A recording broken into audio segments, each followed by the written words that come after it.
everyone, and welcome to our June Research Integrity Showcase. We have over 800 people registered for this event, so I welcome you from wherever you're joining us today. My name is Helen Brannock, and I'm the Research Facilitation Manager at Health Translation Queensland. Before we begin today, I would like to acknowledge the traditional owners of the lands on which I stand today, the Turrbal and the Yuggera peoples, and all traditional owners of country across Australia. I pay my respect to ancestors and descendants who continue cultural and spiritual connections to country. I recognise their valuable contributions to Australian and global society, and I acknowledge that these have always been places of teaching, learning, research and collaboration. For today's session, I'm thrilled to welcome our presenters. First up, we have Sonia Hancock, who is Chair of the Gold Coast HHS Human Research and Ethics Committee and Manager of Research Integrity and Compliance at Metro South Health. Following Sonia, we have Professor Frederic Leusch, who is Dean of Research and Professor in the School of Environment and Science at Griffith University. Following the presentations, we will have some time for questions, so I would encourage you to put any questions you have for Sonia and Fred using the Q&A function at the end of your screen. So I'll hand over now to Sonia to start us off. Good morning. Thank you so much. While I had some clicking issues. Thank you so much to HTQ for the invitation to present on the intersection of ethics and integrity. And before I get started, I too would like to acknowledge and pay my respects to elders past, present and emerging, and certainly acknowledge the traditional custodians on the lands on which we meet, for which I understand they are wide and varied. Excuse me. So without taking you all through a crash course on philosophy, let me fast track slightly and say, since the dawn of time, ethics and integrity in health and medical research have been developing and maturing, particularly in the last 8 decades since World War II. From the foundations as set out in the Nuremberg Code of 1947 following the atrocities of World War II, the Belmont Report in 1979, and the more recent Declaration of Helsinki in 2000, recommendations and guidelines on ethical conduct in human research have been continuously maturing and adapting. That brings us to 2024. The National Statement of Ethical Conduct in Human Research and the Australian Code for the Responsible Conduct of Research were first introduced into the Australian context circa 2007. These are our guiding frameworks on how health and medical research should be conducted in Australia. Following these guidelines and adhering to the principles as set out in these documents is to a researcher what the Hippocratic Oath is to a doctor. As we all know, having these guidelines and principles in place is one thing, but it's the practical interpretation and application through a research protocol that will be examined in my presentation today. By the end of the presentation, I'll hopefully remove some of the mystery and highlight the fact that a research project can't be ethical without having integrity and vice versa. The two words are intertwined and connected, and their application is clearly evident in a well-written and considered protocol. To be able to understand how ethics and integrity intersect in a research protocol, let me take you through the definitions of each word. The 4 pillars of ethical guidelines are set out in the national statement, which are research merit, respect, beneficence, and justice. The national statement is designed to uphold several of these key principles. The first, like I just described, is research merit and integrity. In essence, research merit and integrity it really centers itself around that research that has justifiable or is justifiable by its potential benefit, is designed or developed using methods that are appropriate for achieving the aims of the proposal, is based on a thorough study of the current literature as well as previous studies, is designed to ensure that respect for the participants is not compromised by the aims of the research, and is conducted using facilities and resources appropriate for the research. The second principle of justice bases itself around the fact that there's fair distribution of the benefits and burdens of research. It requires that researchers avoid exploiting vulnerable populations for research purposes and ensure that the benefits of research are shared equitably. In a health and medical research protocol, this ethical principle translates into specific practices and procedures, particularly around recruitment and methods as they apply to the participants. The third principle is beneficence, which basically means that the likely benefit of the research must justify or must be more so than any risk to participants. Here, researchers are required to design the research to minimize the risks of harm, to clarify the potential benefits and the risk to participants in such a way to maintain the welfare of the participant as the number one priority. The last ethical principle identified in the national statement centers around respect for human beings. It's a recognition of their intrinsic value. In human research, this recognition includes abiding by the values of research, merit and integrity, justice and beneficence. So it wraps everything all up in one. Respect also requires having due regard for the welfare, beliefs, perceptions, customs and cultural heritage, both individual and collective, of those involved in research. Now, if you're familiar with the HRIA when putting together an application for ethical review, you will recognise the elements being reflected in some of the questions you get asked as part of the HRIA. So now we'll move on to research integrity. If I can simplify, research integrity is conducting research that allows others to have trust and confidence in the methods used and the findings in that result. But why is it so important? Research integrity encompasses ethical principles and professional standards that guide the conduct of research.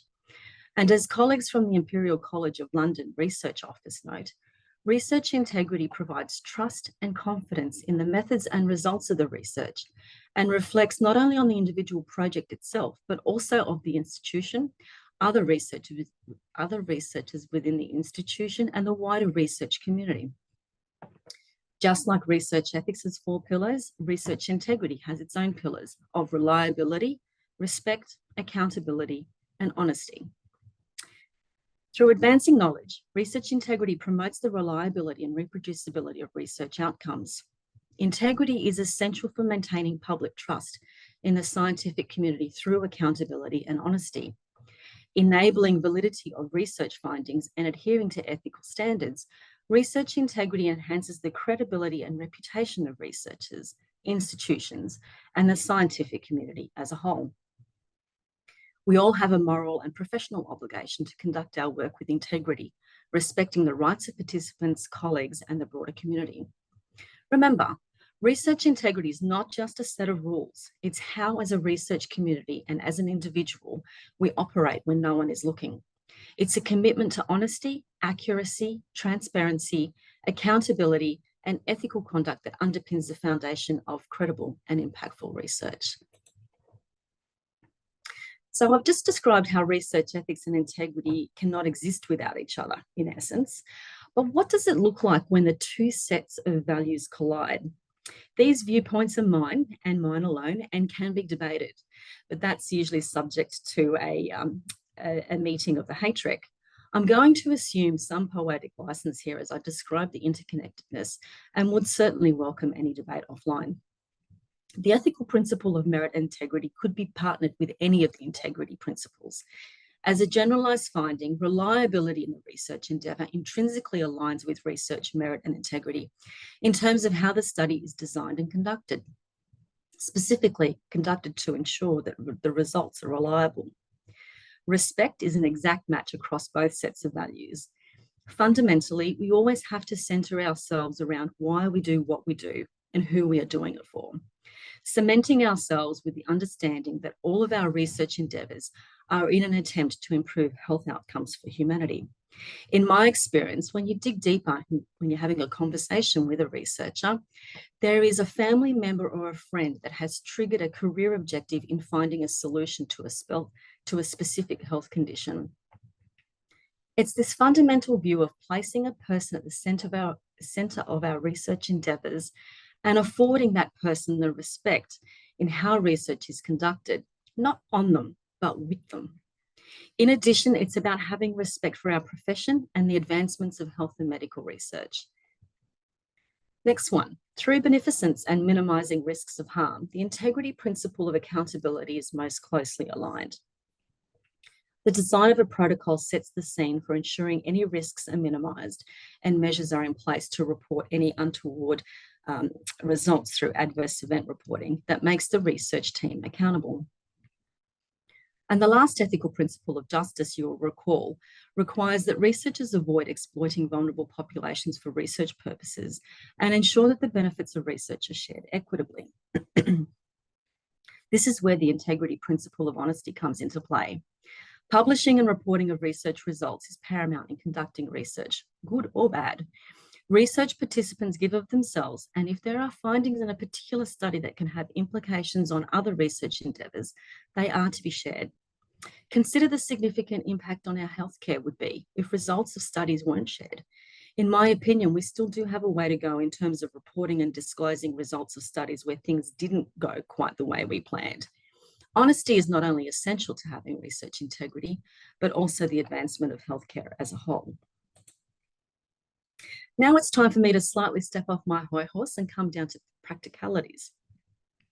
How do these values and their uniqueness or collision translate into practical application through a research protocol? For the purposes of this presentation, I'll draw upon the requirements of a clinical trial protocol as set out in Section 6 of the Integrated Addendum to the Guideline for Good Clinical Practice, which we rely on here in Australia when conducting clinical trials. You'll come across multiple protocol templates that are available for you to use. These protocols may be slightly tweaked to reflect specific institutional considerations, but are in essence reflective of the following categories. To try and make this somewhat easier, I have split the 16 requirements over this slide and the next slide. With each category, I've indicated which element of research ethics or integrity are applicable. So those that are identified, I'll just take my cursor over here. So research merit and integrity, any of the green relate to ethical principles, and any of the orange/yellow relate to the principles of research integrity. So, excuse me, research merit and integrity, justice, beneficence, respect, and similarly respect here for integrity, reliability, accountability, and honesty. And again, with some poetic license and some personal interpretations, you can see just how they apply across broad areas of the protocol.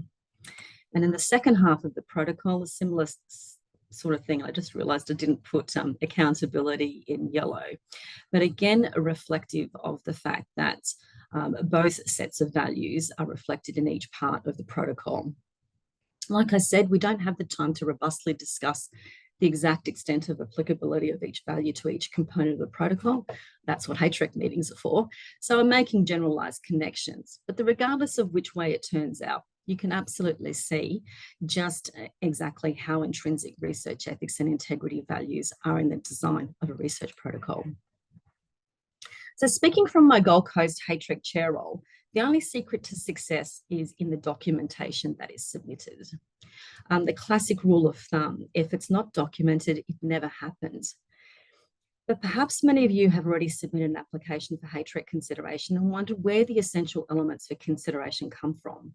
You'll have likely received a letter asking for further information and clarity around specific sections. So I'll take you through some trade secrets as they relate to specific sections of the protocol.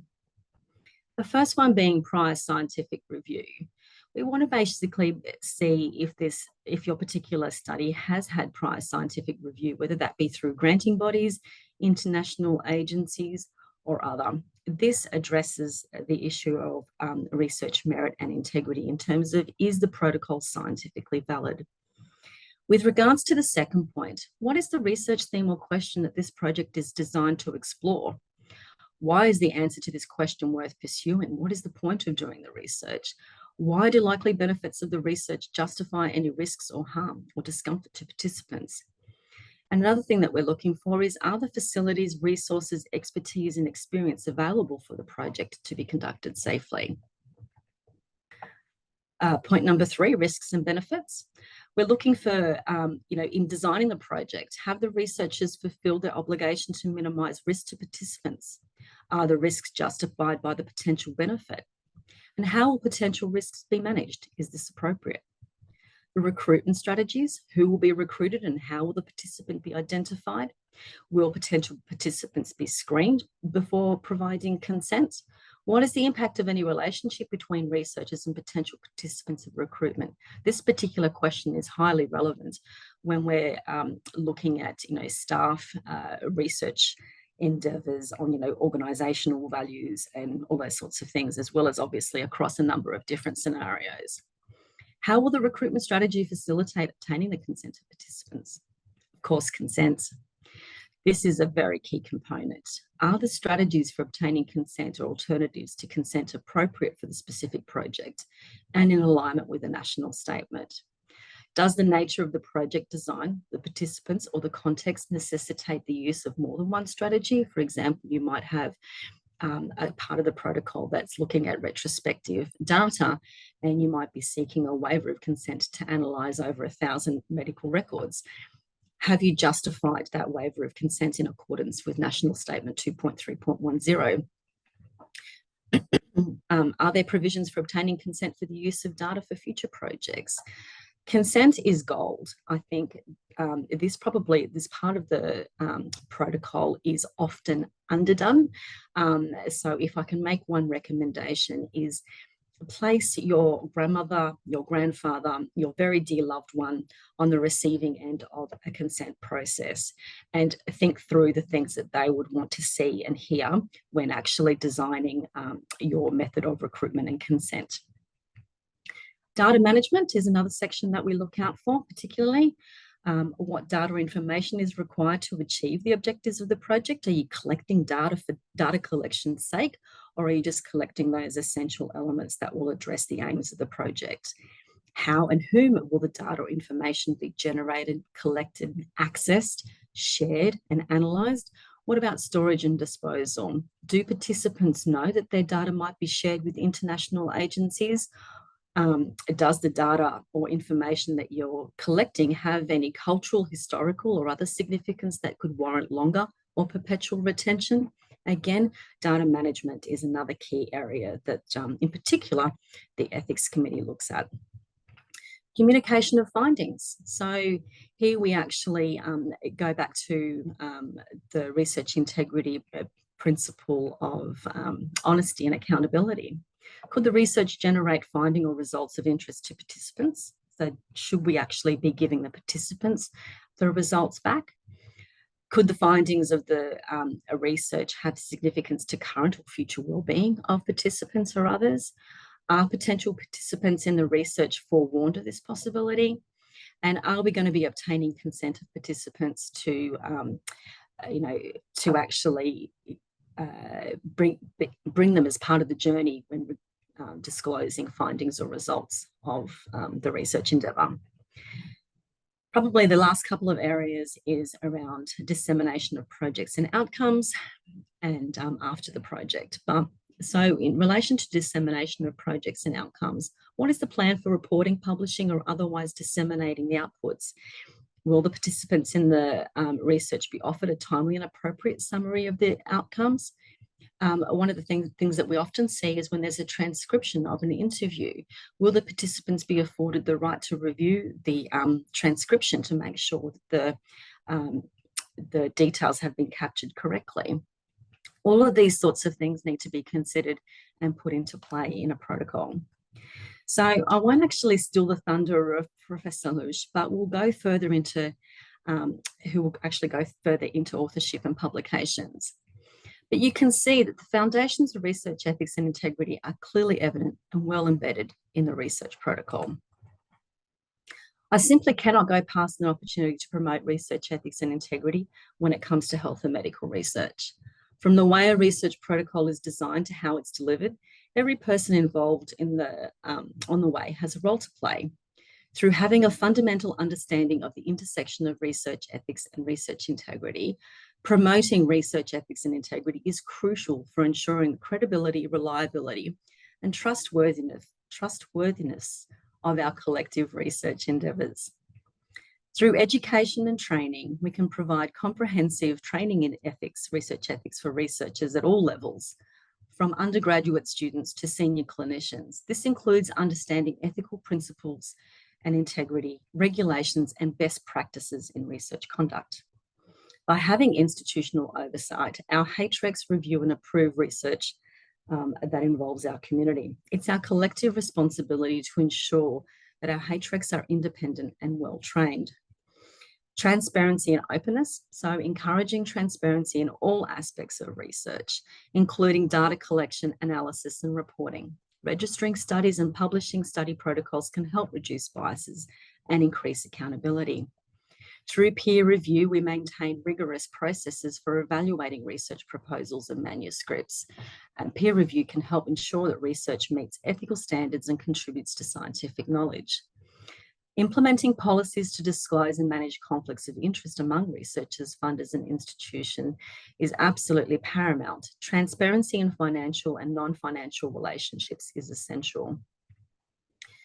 Data management, I've just described. I'm just looking at the time. I'm just going to finalize my presentation. In relation to publication ethics, adhering to publication ethics guidelines in relation to preventing plagiarism, redundant publication, unethical authorship practices. This will be covered more in depth with our next presenter. But one thing I do want to say that is, in the spirit of being transparent and accountable, I'd like to acknowledge the assistance of ChatGPT in preparing this presentation. Whilst unlikely that this presentation will make its way into a manuscript, I assign authorship rights to ChatGPT and welcome opportunities for further collaboration. That is, specifically when I can't quite find the right words. Thank you.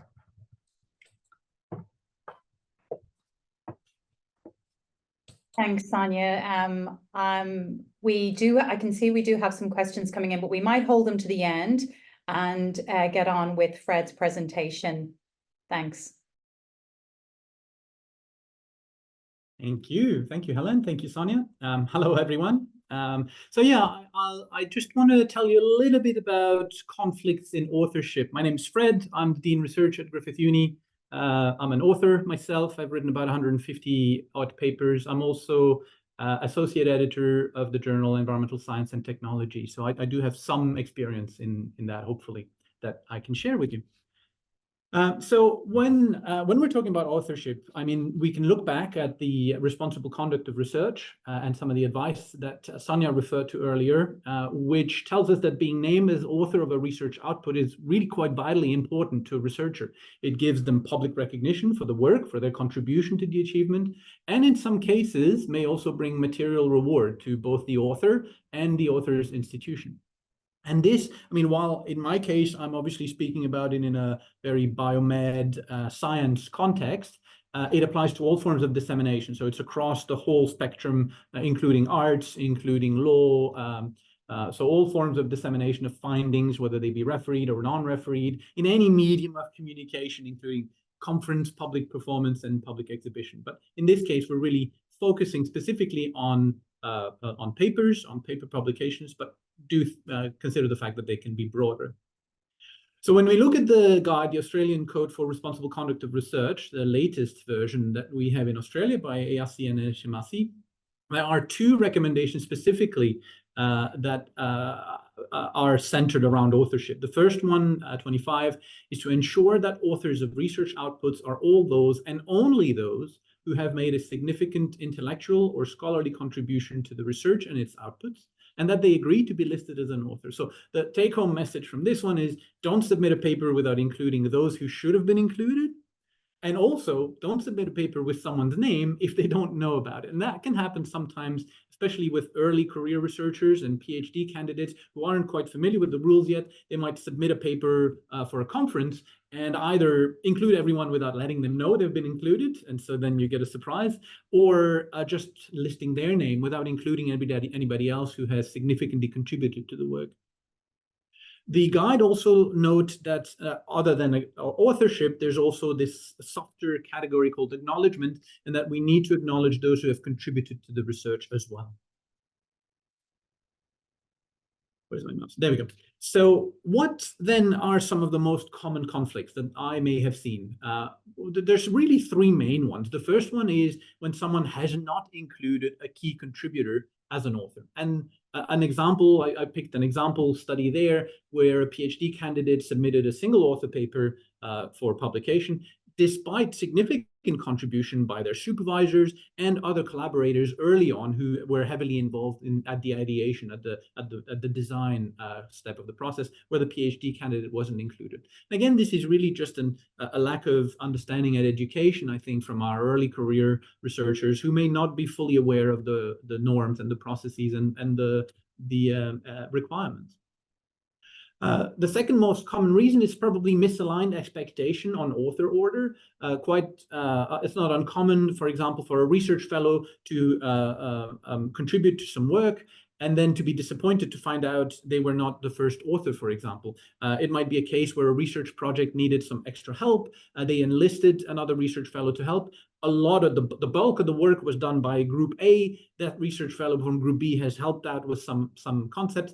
And because the communication wasn't clear up front, there was misaligned expectation as to, oh, well, I thought for my work I would be first author, for example. So this misalignment can easily be solved by good communication.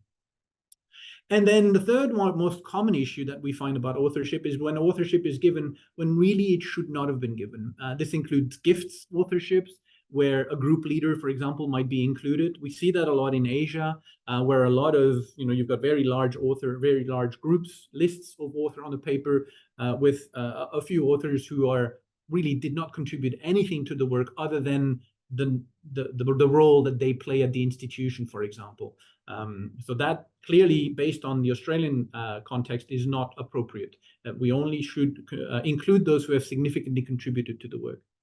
And then also inclusion of colleagues as a tit for tat. I'll include you on this paper if you include me on your other paper. That also is completely inappropriate and unethical. So how do you assign authorship?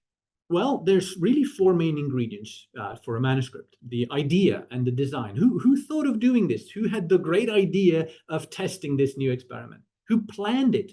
Who sat down and thought, oh, we need to do this with this cohort and this experiment in the lab with these positive controls, etc.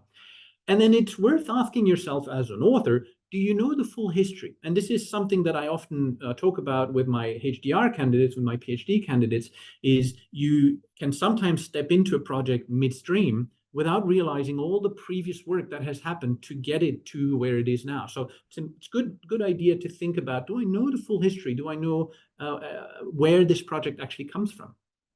So idea and design. The second is analysis and interpretation. That's who did the actual work. Who was in the lab, who was in the field, who was collecting the samples, who did the analysis of the data, who produced the tables, etc. So that's the work. That's pretty straightforward. The third one, also very straightforward, who did the writing, including meaningfully revising the material. So who wrote the manuscript and who provided not just a quick editorial review, as in you've got a typo here and change this name there. That's not really a meaningful contribution, but a meaningful and engaged contribution, revising, thinking about the logic, the flow, and outlining some new ideas potentially through the revision process. And then the last one is a bit more nebulous. We call it stewardship. And that's kind of who made the work possible. If you're working in a lab, there's a lot of effort around that lab in providing the funding, providing the consumables, setting up the lab, managing health and safety, everything around making the work possible, making the work environment possible, who helped you source a scholarship if you're a PhD candidate, for example. All of these things are called stewardship. Who's supervising the PhD candidate? That is one aspect of stewardship. So there's these four main aspects. And one thing I've found that can be useful is I've created a little Excel file, and I'll stop sharing this for now and start sharing my Excel screen, which we will share with you afterwards as well. So you'll all, if you wish to, have access to this Excel file. It really is as a starting point for discussion. It is not a tablet set in stone that you have to follow every time, but it's a useful start of discussion. So let's say Fred and Sonia sat down for coffee and had a fantastic idea about a research project. They then talked to Emily, the PhD candidate. So Fred then talked to Emily, the PhD candidate, and shared the story with her and let her take the project on. And she did some of the work with, say, Eric, the research assistant in the lab. Okay. So then we assign a score across these four categories: the project idea, analysis, writing, and stewardship. And a score of 0, where you really didn't do anything for that. 1, peripherally involved. 2, yes, significant contributor. And 3, look, this couldn't have been done without them. So Fred and Sonia, in this case, sat down and had the great idea. They shared it with Emily, and Emily had some nice additions to the project idea and design. Eric, our research assistant, was not involved at that stage at all. Analysis and interpretation. Fred is a lazy bum. He didn't do any of the work in the lab. Sonia works in a completely different lab. She wasn't involved either. Emily did all of the work in the lab, and she was well supported by the research assistant. Emily did all the writing on that manuscript and was heavily supported by Fred and Sonia, who contributed meaningfully to the revisions. Eric didn't really do much for the writing. He just helped with the data analysis. Let's say Emily works in Fred's lab, so Fred provided, that access to the lab. Sonia is a colleague, so works at a different institution. Didn't really maybe supervise some of the meetings. Let's say that one. Emily didn't do any. I mean, she's not has no input on stewardship. She directs herself, and Eric didn't either. Okay, so by entering these values there, you get kind of a sum of a point, and then it kind of guides you through. Could this person be the first author? Oh, unfortunately, Emily can't be the first author. Why not? I don't know why this is the case now. Okay, we'll figure out why Emily can't be first author, but that's weird. Oh, there we go. Emily needs to have more input at the project idea and design. I guess that's it. So who could be first author? Well, Emily here. She had good input with design, and she did a lot of the work. Could Fred be first author? Not really, because he didn't do a lot of the work. Could he be a senior author? Absolutely. So Fred would be a good senior author. Sonia would be a good author. She doesn't really qualify to be first or senior author in this case, but would be suitable. And you'll see Eric should not be an author based on his contribution at this stage, but should definitely be in the acknowledgement. So hopefully this little tool helps you to think about authorship. It really is just the start of a conversation. Do not use it as a, look, this is what the tool says, this is what we have to do. But it is a useful, I think, to start those discussions. So now we talked about who should be an author, and I started talking a little bit about authorship order. How do you determine authorship orders? Well, there's different approaches. These guys here determined the authorship by Brownie Bake-Off. It's a relatively unconventional way of determining authorship, but it is one way to do so. Honestly, the order varies a lot between disciplines, so there's no hard and fast rules. And it should be a joint decisions with all the co-authors. In my field, which is sort of environmental sciences, the most common is the first author is the main researcher, often a PhD candidate or a research fellow. Here on the left is a paper that I authored during my PhD. So I'm the first author here as the person who did basically all of the field work, all of the lab work, and wrote the first draft of the manuscript. Then the last author is usually the senior author, the senior mentor. So on this manuscript I authored during my PhD, this here is my senior supervisor, my PhD supervisor. Here's another paper from one of my PhD candidates just recently. You see he is here as the first named author, and I am down here as the senior last author. And then all the others are usually somewhere in the middle by alphabetical order or whatever method you want. In this case, you have Kimberly here and Jason in the middle. They're both also involved as supervision, and Kimberly provided some help with the lab work. Here's a paper with many, many different authors. You see the first author here. She wasn't a PhD candidate. It's a very senior researcher who had managed most of the project. Here is yours truly as last author, because I was a significant contributor to that work. And everyone else on this list is alphabetically listed there. What's really key is to discuss it with your colleagues, to figure out the norm. What's the norm in your field? And then bring it up early in the project and keep an open mind throughout that process. There's also something that allows you to understand what each author's contribution has been. This is called credit author statement. It was introduced about 10 years ago now to more transparently recognize author contribution. There are 14 different contributor roles, but they actually fall within those 4 categories. You know, the idea, the work, the writing, and stewardship. So you got these 14 parameters here with some definition and description. And this is what a credit statement might look like on the paper that I had earlier. Matt, who did the work and a lot of the data analysis, Kimberly, who did some of the reviewing and some of the ideas, Jason, the reviewing, project supervision, and idea, and Fred, et cetera, et cetera. So it gives you an idea, not just of where the author is in the list, but also what they contributed to the manuscript.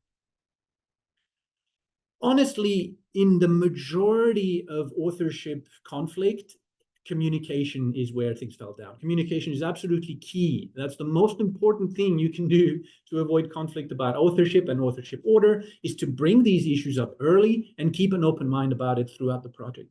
It can be a little awkward, especially at the start when you're relatively new to these issues, to bring up. It's kind of, it feels a bit like horse trading or dirty money. It isn't. It feels a bit awkward at the start, but it's really, really key and essential. And I think that early on discussion of let's get the idea around the table, right at that stage, immediately I start thinking and putting down on paper who was at the first meeting, who's involved, who are we thinking will be the first author on this at this stage. And it can change.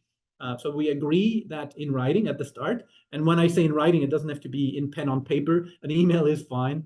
But agree on it from the start and review periodically, because things can change, right? You might have thought, oh, I will be a significant contributor to this paper. I should be first author. And then realize that actually others are doing a lot of the work. And it might not be appropriate then for you to be first author or senior author or whatever it may be. Things change.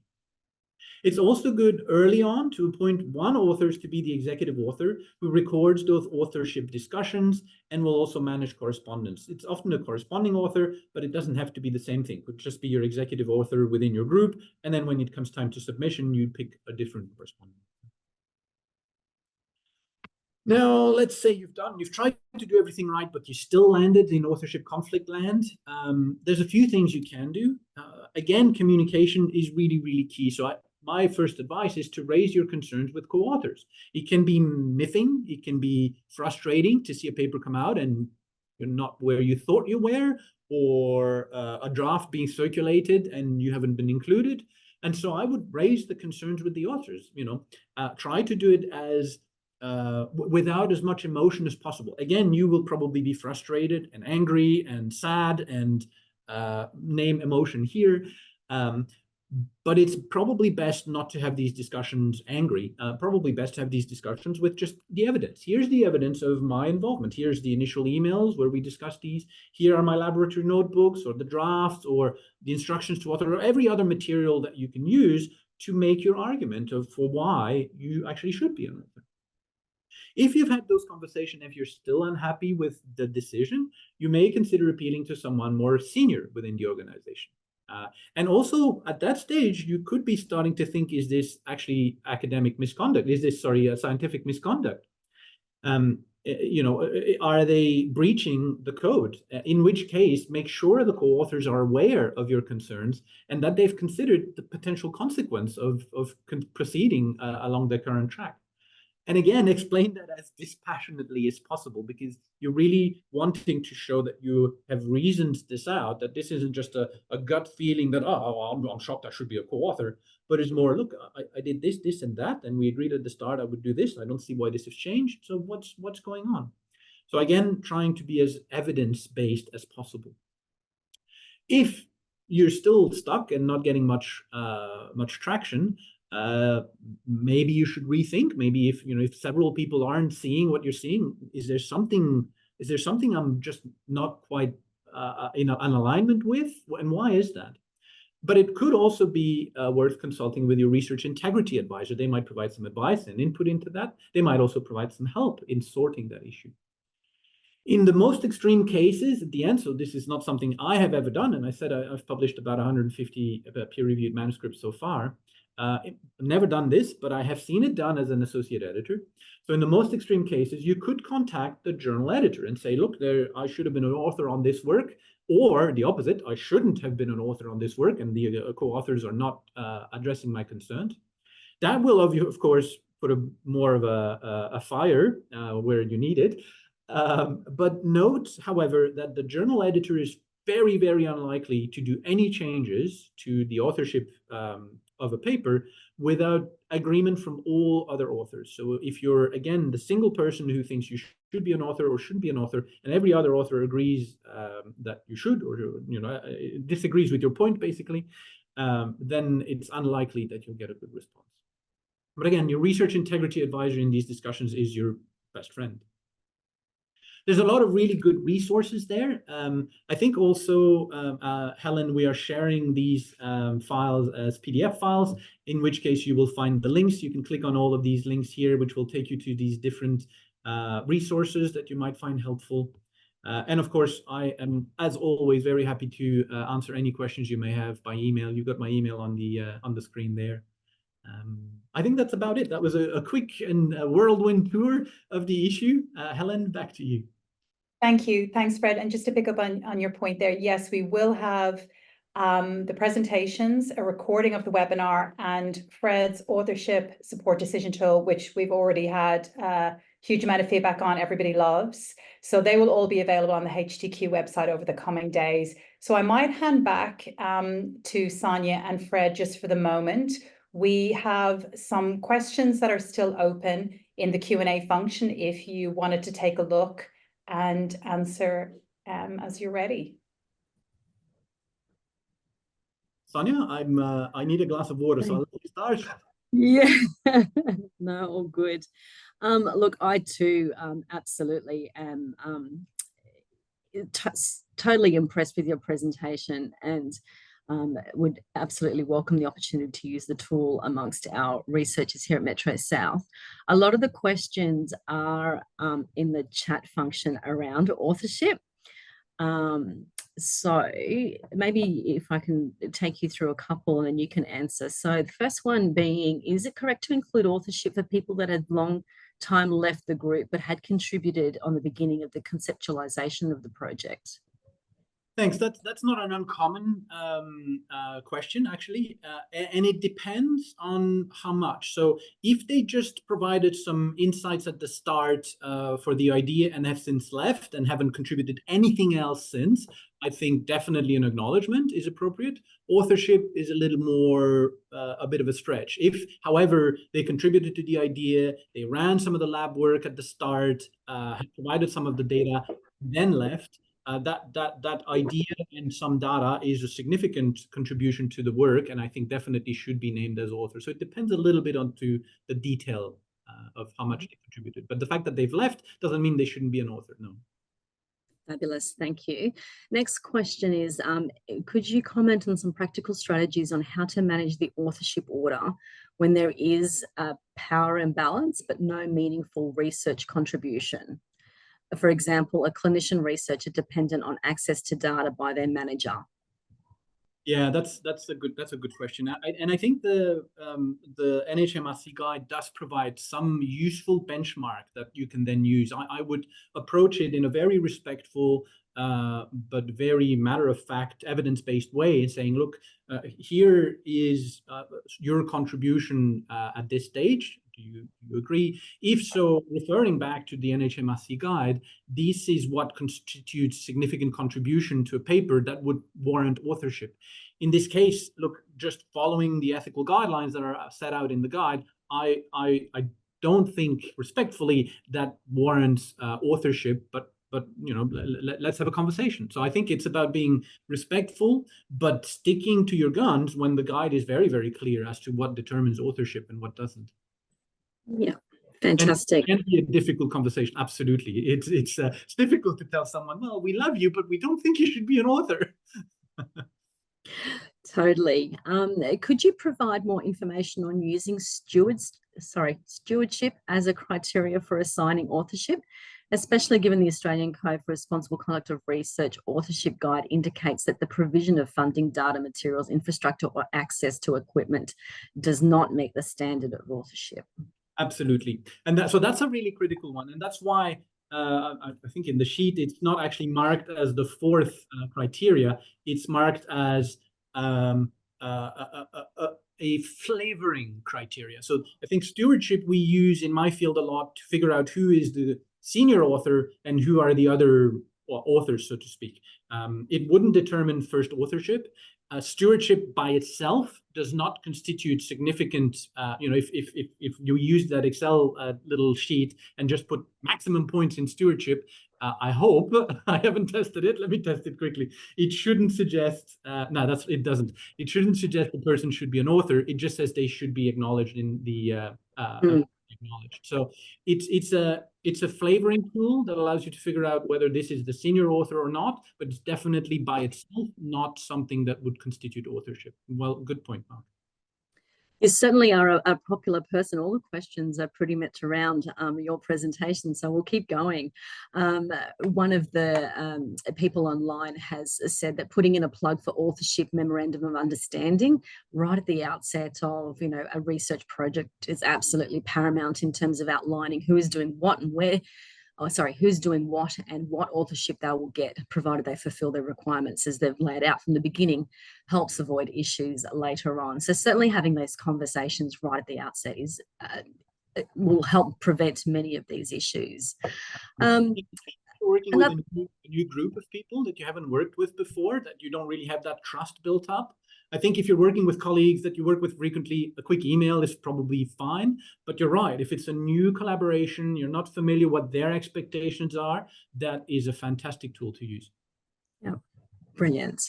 Another comment is, could you tweak the tool for qualitative research? So anyone that contributes to analysis would potentially or could be included in authorship. What's your thoughts on that?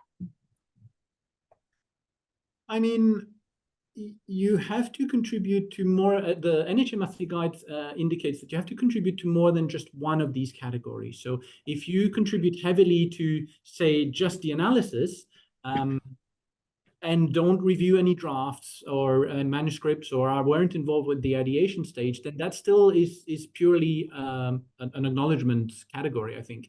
It gets a little grayer when you've contributed to other parts. So the fact that it's qualitative or quantitative contribution to the analysis is neither here nor there, I think. If you've contributed meaningfully to the analysis, I think that is one tick, remembering that you must have a tick somewhere else as well to be an author. But again, remembering that it is not completely black and white, which is why some of these authorship conflicts do arise, is because there is no perfect black or white. There's a few tools you can use to help guide your decisions, but you do have to take the norms of your field and expectations of your colleagues as well. Mm-hmm. Fabulous, thank you. I'm going to give you a double-barrel question here slightly. So again, absolutely thank you for your presentation. In your experience, where does the ideal veer away from the reality? And what are your thoughts on contribution in relation to historical data sets? Okay, where it veers from ideal to real is mostly different people having different expectations. It's about different norms and different expectations. So different cultures likewise have different expectations. So in particular, when we work with Asian colleagues, and I think it's just the different culture in respecting authority, for example, that inclusion of authors is much more liberally applied than we would normally wish and see in Australia. So that's perhaps when those norms meet different cultures or different expectations, including work culture, I think that's where it can fall apart. And that's where having that MOU of authorship at the start is a fantastic idea, or where having frequent conversations is really a good way to do it. And just being open and frank about it, not beating around the bush and then saying, look, we're not going to include him as an author, but let's not tell him now because I don't know how he'll take it. No, just be open. Just say, look, we're thinking of, we've reviewed what we're doing all at this stage, and look, at the moment you don't really meet some of our criteria that we all agreed on at the start for authorship. Do you agree? Do you wish to redress that? Because there's still, the manuscript review. So if you're heavily involved in the manuscript review, that brings you right back. Or are you indeed less interested in this work, as seems apparent from the work, and you're fine just being an acknowledgement? I think, again, that communication is so important. Okay. Boy, oh boy, the questions are coming in thick and fast. I think we could probably have a whole webinar on authorship alone. Okay, so I think Sonia was speaking last, so my topic is fresh on people's minds.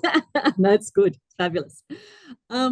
So a question from one of the people online: if a group leader is not included as an author, are there legal implications if the work is ever queried academically? It depends on why the group leader wasn't included as an author. If the group leader wasn't included because they haven't been involved, they didn't think of the idea, they didn't review any manuscript, and they're just expecting to be an author because they're the group leader, then I wouldn't think so. Again, it goes back to the code, right? The responsible code of conduct, which states clearly that if you haven't contributed to a piece of work, you should not be an author. And I would refer back to the code then. Yep. Yeah, absolutely. I would agree. You know, and like all good things, everything is so context-based. A member of the community online said that in some cases, having co-first authors and co-correspondences could be an option if enough justifications are available. So that's another approach that people may want to take forward. Yeah, it works well. It still isn't perfect because there is still going to be someone who's named first. And so while you can indicate with a little star that they're both co-first authors, when the paper is cited, there's still going to be one who gets a bit more kudos than the other. But yeah, it is one way of sharing that a little bit clearer and more openly. Absolutely. Yeah. Another question is, okay, so we're moving slightly away from authorship, but what about acknowledgements? Do you utilize this to recognize significant contributions, or do you have any recommendations for acknowledgements? Acknowledgements are really the spot where you can, for free, at no cost to anyone, thank the people who've been involved in the work. So I'm very liberal in my, I mean, I don't have 3 pages of acknowledgement, but I'm very liberal in my acknowledgement. And anyone who's had their hands in the project at one stage or another, an industry partner who's contributed some support, it might be a grant, might be anything that has been involved with the process, I usually refer to as acknowledgement. I also acknowledge the traditional custodians of the land on some of my later paper once I started thinking about it. So, you know, you can put a lot more in acknowledgement. Absolutely. I think there's another example online where a medical librarian is getting some acknowledgement or credit for doing the requested literature searches and then providing follow-up assistance. Example, you know, providing requested articles, guidelines, checking referencing, creating EndNote libraries, etc. Okay. Questions are popping up left, right, and center. I'm struggling to keep up. Certainly, we do have some more time for questions, and obviously we will try and get to these questions perhaps offline. So I'll keep going whilst we've still got a few minutes left. If I can interrupt, Sonia, actually, I see one for you from Kate. Sonia, I wonder yes. if you've come across issues re-authorship among clinicians, i.e. access to patients for your study, only agreed to if authorship is provided. So me personally, I haven't. In terms of my role as a research integrity advisor, what we would reflect back on is what we've just talked about, whether or not the research agreement underpinning the actual conduct of the study set out any issues around publication, because that's certainly a clause within a research contract where specifically it calls out if there are any publication considerations. The issue of authorship and whether or not a clinician can immediately claim access to authorship comes back down to exactly what Professor Leusch just described, was what was the contribution. So we would automatically always go back to the guide and actually make an assessment in terms of that eligibility requirements, if you like, when making an assessment from a research integrity perspective. Mm-hmm. Yeah, I lost my feed. There it is. There's an interesting point by James in the fairly known well case of Dr. Khan, physician from Kanema in Sierra Leone, and 4 others who died of Ebola. Nurses were listed on the path-breaking science paper about the genetic sequence of Makona Ebola. They died of this disease while treating patients. This is wonderful in my view, but would it be disallowed under Australian standards? It would really depend on the amount of work. Again, clearly ideation there and method and design is something that they were heavily involved in, I think. Analysis and interpretation, obviously, interpretation perhaps less so, but analysis, I would include them on certain aspect. The stewardship in terms of providing the break, the context, the idea, the push, the drive, I would also, put some points into that if I were using my kind of tool. Overall, though, again, I would refer back to sort of the guide and base my decisions on the guide.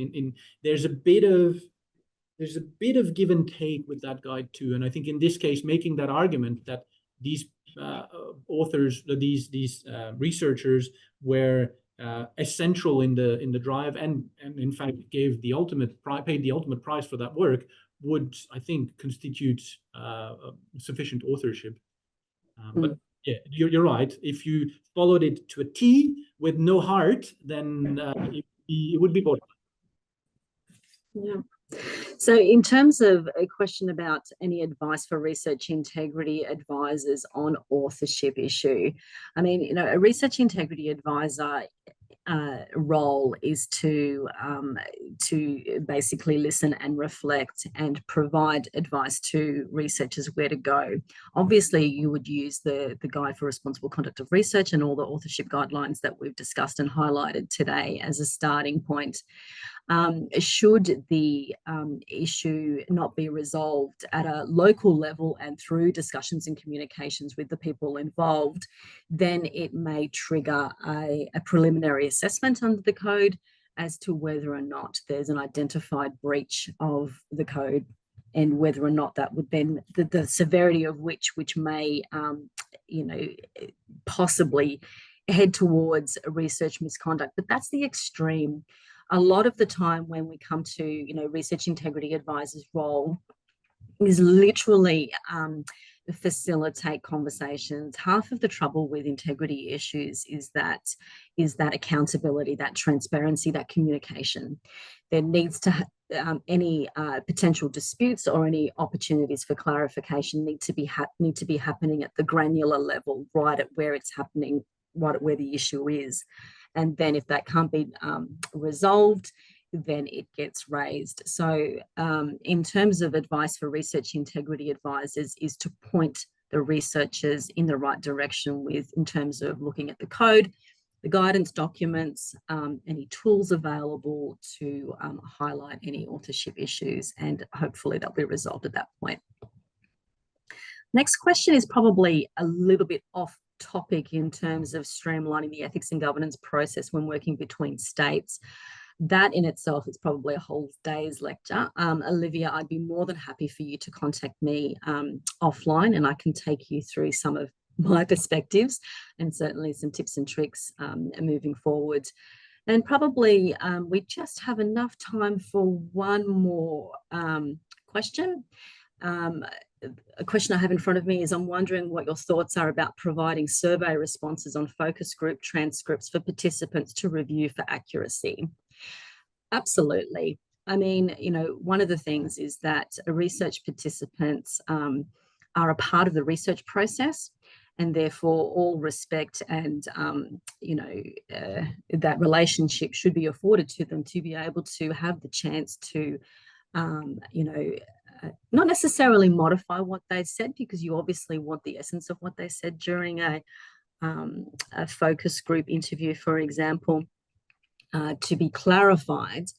But if you are going to be doing so, you need to obviously put that information in the participant information and consent form. Equally, if you're not, you have to justify as to why you're not. Is it that hindsight and further clarification may change responses? All of those sorts of things need to be clearly justified. Do we have answer for one more? Okay, probably just a comment, really. I think that one important criteria for authorship, which is implicitly pointed out in an international guidelines, is the intellectual, scientific, and academic capacity to do critical review and doing this. And I think we've probably reached our We have quota. bang on time. I just want to thank you, Sonia and Fred, so much for joining us today and for sharing your expertise and knowledge with our HTQ community. We've had lots of feedback, as you will have seen, as you've been going through the questions yourselves from participants. So I know that everybody enjoyed it as much as I did. So thank you also to everyone who joined us online and for engaging in the discussion. As I mentioned earlier, Sonia and Fred have very generously agreed to sharing their presentations with us and Fred's authorship decision support tool. So we will have copies of those, the tool, and a recording from today's webinar in case you joined us late or you want to listen again.